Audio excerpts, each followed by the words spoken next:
I'm going to say two words, and as I say these words, I want you to imagine them and see what you get.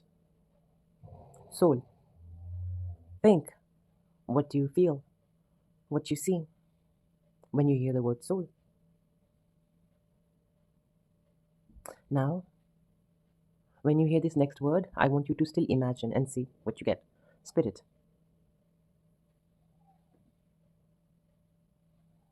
Now, as I said these words and I asked you to imagine them, you must have pictured something.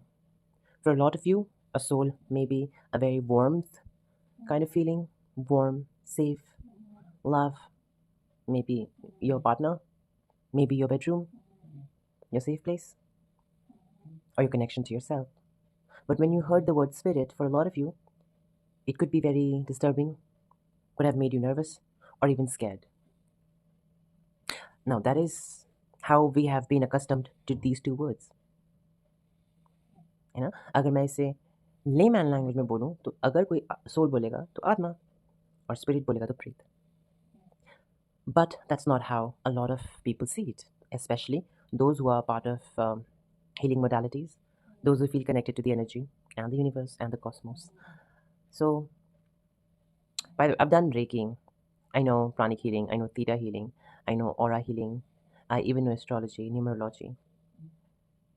I also know clinical hypnosis. I'm a certified clinical hypnotist. But the favorite modality that I always depend on is spirit communication. What we've been told is a soul is a very kind person. He's a good soul. If somebody is kind to you, we say he's a good soul. You know? And when we talk about haunted places, when we talk about nights, when we talk about ghosts, we've been accustomed to the word spirit. But they're not different. The only difference is you have a body or you don't have a body, a physical form. I have a physical form. I have a biological physical form. I'm a soul.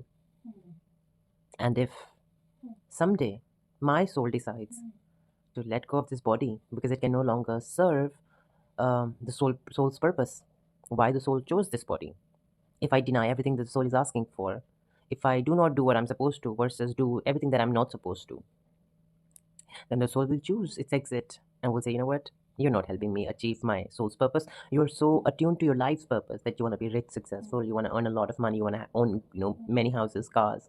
Live a luxurious life. Be happy with money. That's the life's purpose. But what is soul's purpose? And if I don't listen to the soul and its purpose, then it's gonna say, you know what? Your body's of no use to me. I'm gonna quit. Go up there. Tell the universe or tell whoever's taking care of the ledger, find a new body for myself, and I will come back to another timeline to achieve the soul's purpose. But we're scared of spirits. True, spirits do not have a physical form. But if something does not have a physical form, why are you scared? You can't even see them. Half of the time, it is your mind's manifestation.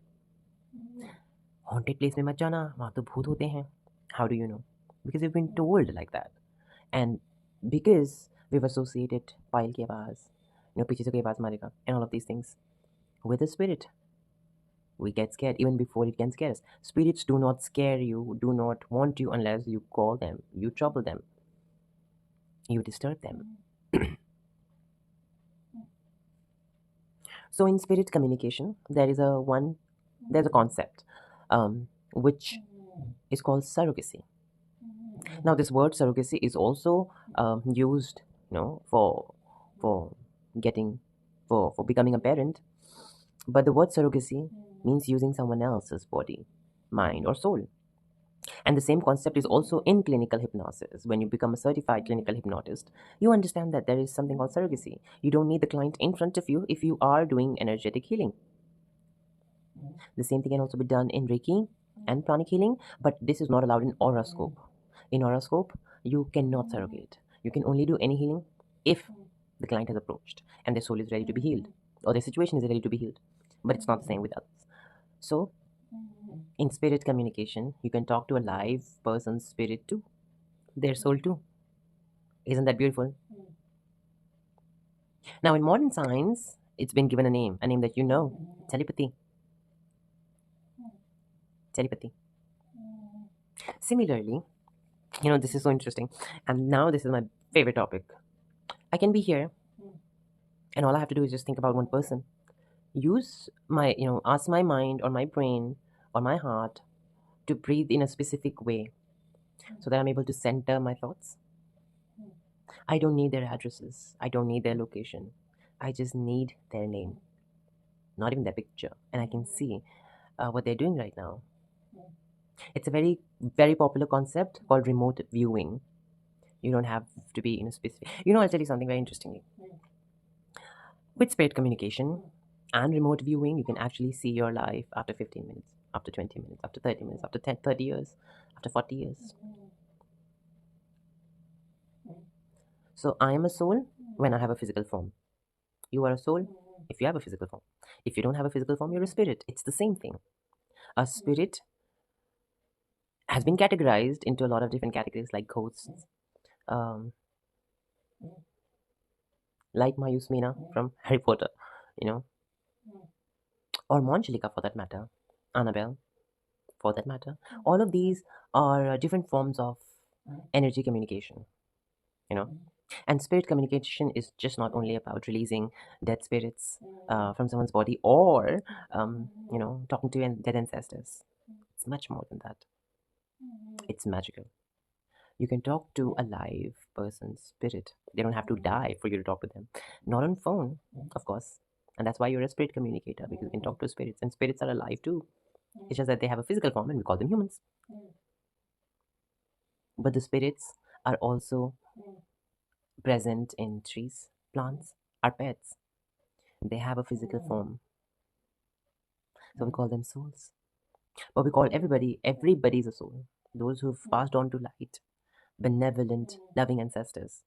They're all souls. But are they spirits? Yes, they are spirits. Am I a spirit? Maybe not. I'm a soul, yes. Am I a good soul? Maybe, maybe not. Am I a bad soul? Am I evil soul? Maybe, maybe not. Similarly, the spirits, those who do not have physical form, can also be good spirits or bad spirits, depending upon their situation, depending upon how they left this earth. Did they live with regret? Did they live with a lot of desires? Were the desires fulfilled? I'm definitely not including the accidents and suicidal cases. That's a different level of spirit altogether. But I'm talking about the ones, those who die at hospitals, at home, different places in the car, while going to the hospital in the ambulance. I'm talking about those spirits. And if you ever feel unsafe because of a spirit and its presence, you want to go to the temple and feel good. Otherwise, also you go to temple and you feel good, right? You go there and you meditate. But temple is not the right place. Temple has a lot of sad spirits, a lot of sad souls. Those who are earthbound, they could not. They died. They left the body.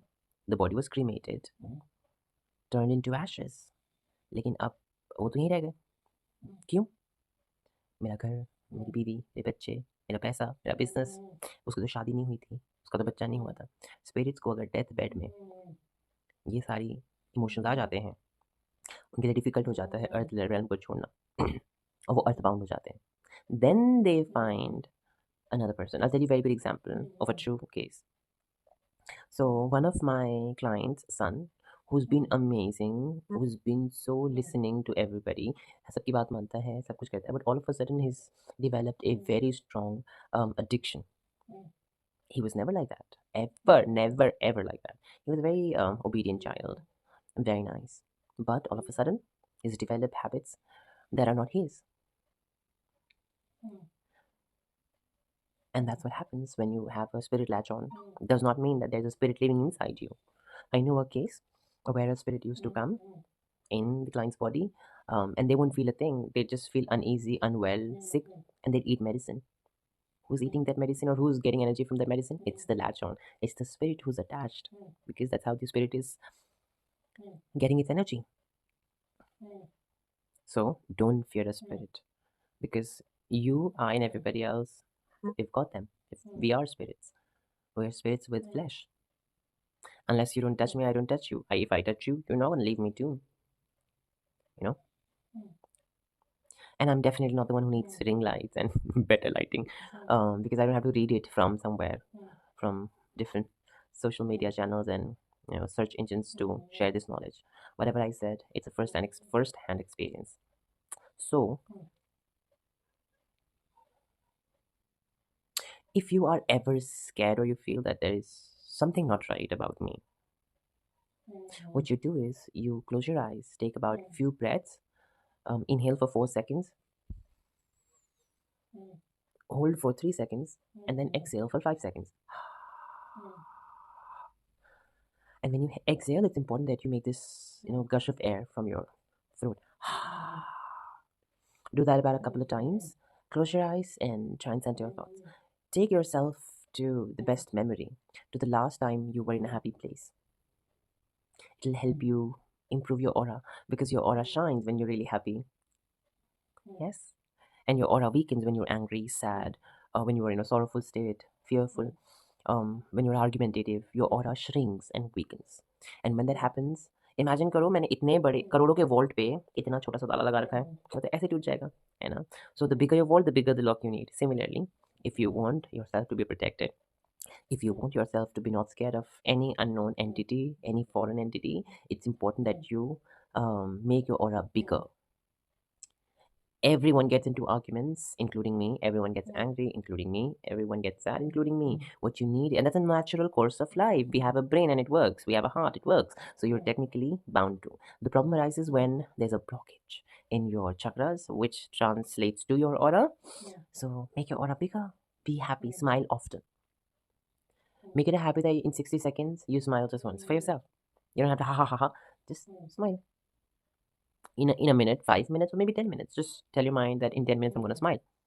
Say that about 10 times in your mind, that I will smile in 10 minutes, I will smile in 10 minutes, I'll smile every 10 minutes, I will smile every 10 minutes, I will smile every 10 minutes. Your subconscious will register that thought. And every 10 minutes, you'll automatically smile. That's the power of your brain. And that's the power of your soul because it supports everything that you do to be awakened. Not everybody's gonna listen to this full audio and video. Only those who are ready to be awakened are gonna watch this. And I thank you if you've stayed till now. May you be in peace and be happy. I'm going to say 2 words